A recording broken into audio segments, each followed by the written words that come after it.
Hi, welcome to Vijay's info. இன்றைக்கி நம்ம ஒரு ஸ்டஃப்டு ஜாமுன் செய்வோம்.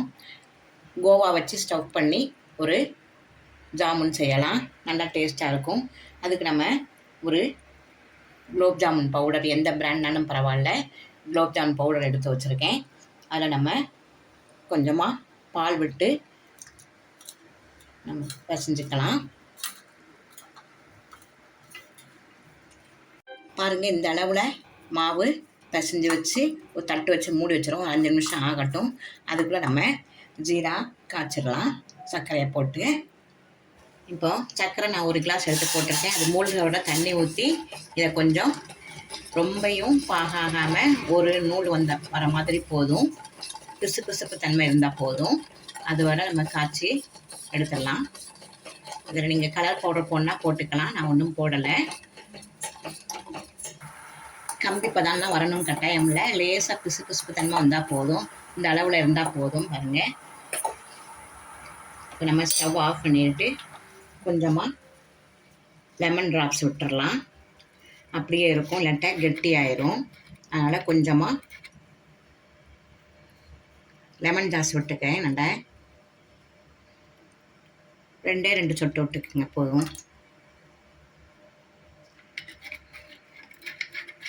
இது அப்படியே இருக்கட்டும். இப்போ நம்ம ஜாமுன் செய்யலாம். இப்போ பாருங்கள், நான் இந்த ஷேப்பில் உருட்டி வச்சுருக்கேன்.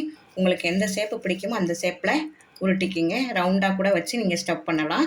அதுவும் ஈஸியாக தான் இருக்கும். இதுவும் நல்லா தான் இருக்கும். குழந்தைங்க சாப்பிட்றதுக்கு ரொம்ப இன்ட்ரெஸ்ட்டாக இருக்கும். பாருங்கள், இதெல்லாம் இப்படி நம்ம ஒரு செவ்வக ஷேப்பில் உருட்டிக்கலாம். செவ்வக ஷேப்பில் உருட்டி இதில் நம்ம எண்ணெயில் போட்டு பொரிச்சு எடுப்போம். இப்போ நம்ம மிதமான சூட்டில் இப்போ நம்ம ஒன்றொன்னா பொரிச்சு எடுத்துக்கலாம். ஒன்றொன்னா போடுங்க, அவசரம் இல்லாமல்.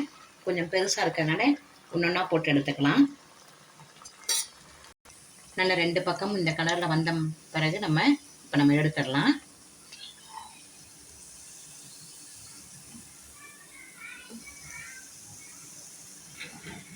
இப்போ நம்ம உருட்டி வச்சதெல்லாம் பொரிச்சு எடுத்துருவோம்.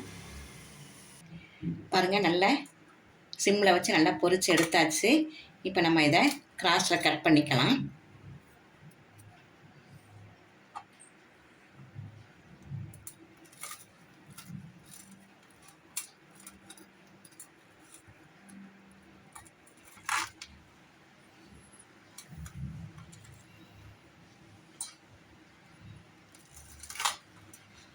இப்படி 2 கட் பண்ணிக்கோங்க.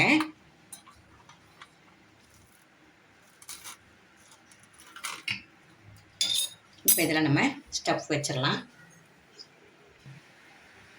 இல்லை, இப்போ நம்ம இதை கட் பண்ணி வச்சுருக்கோம் இல்லையா, இதெல்லாம் இப்படி வச்சு இதை க்ளோஸ் பண்ணிடுங்க.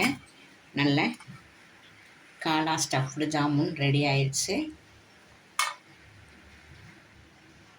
இப்போ நம்ம எடுத்து வச்சுருக்கிற கோவாவை இப்படி வச்சு க்ளோஸ் பண்ணிட்டோம்னா ஸ்டஃப்டு கோவா செமையாக நல்லா ரெடி ஆயிடுச்சு. பாருங்கள், நல்லா பார்க்கறதுக்கு இன்ட்ரெஸ்ட்டாக இருக்கும். நல்லா இருக்கும் டேஸ்ட்டாக. இதை உங்கள் வீட்டில் செஞ்சு அசத்தலாம். இப்போ நம்ம இதில் சின்னதாக கூட ரவுண்டாக போட்டு அதுலேயும் ஸ்டஃப் பண்ணலாம். பாருங்க, குட்டி குட்டியாக இதுலேயும் கொஞ்சமாக கோவா வச்சு ஸ்டஃப் பண்ணலாம்.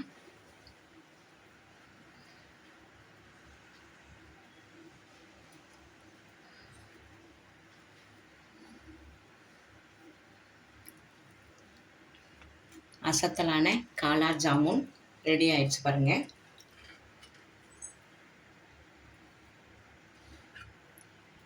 இப்போ நம்ம ஸ்டவ் பண்ணி வச்சுருக்க ஜாமுன் மேலே நம்ம இப்போ நல்ல ஜீராவை நல்ல பாகு பதத்துக்கு இல்லாமல் முன்னாலே எடுத்துருக்கோம் இல்லையா, அதை அப்படியே விட்டுறலாம்.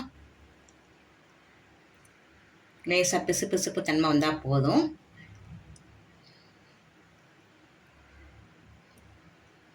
ஒரு 2 நிமிஷம் நல்லா ஊறட்டும். இது ஊறின அப்புறம் நான் உங்களுக்கு காமிக்கிறேன். பாருங்கள், காலா ஸ்டஃப்டு ஜாமுன் ரெடி ஆயிடுச்சு. அசத்தலாக இருக்கும். இப்போ தான் நம்ம கொஞ்சம் பாகு ஊற்றிருக்கோம். 2 நிமிஷம் நல்லா ஊற சூப்பராக இருக்கும். நல்லா வெளியில் நல்லா நல்லா உள்ள நல்லா ஸ்டஃப்போட நல்லா சாஃப்டாக இருக்கும். இப்படி கூட நீங்கள் கட் பண்ணலாம். இதை நீங்கள் எந்த சைஸில் வேணுனாலும் உருட்டி போட்டுக்கலாம். ரவுண்டாக வேணாலும் ரவுண்டு போடலாம், சதுரமானாலும் சதுரம் போடலாம். உங்கள் இஷ்டத்துக்கு நீங்கள் எந்த ஷேப்னாலும் கட் பண்ணி அதில் ஸ்டஃப் வைக்கலாம். இதிலே நல்லா முந்திரி பருப்பெல்லாம் போட்டாலும் நல்லாயிருக்கும். பாதாம் பிஸ்தா எல்லாம் போட்டு ஒரு ஸ்டஃப் பண்ணி வச்சா கூட ரொம்ப டேஸ்ட்டாகவும் இருக்கும், நல்லாவும் இருக்கும். இந்த ரெசிபி உங்களுக்கு பிடிச்சிருந்ததுன்னா லைக் பண்ணுங்கள், ஷேர் பண்ணுங்கள், சப்ஸ்கிரைப் பண்ணுங்கள், பெல் ஐக்கானை தட்டி விடுங்க. மற்றும் ஒரு நல்ல ரெசிபியுடன் உங்களை சந்திக்கிறேன். பாய்.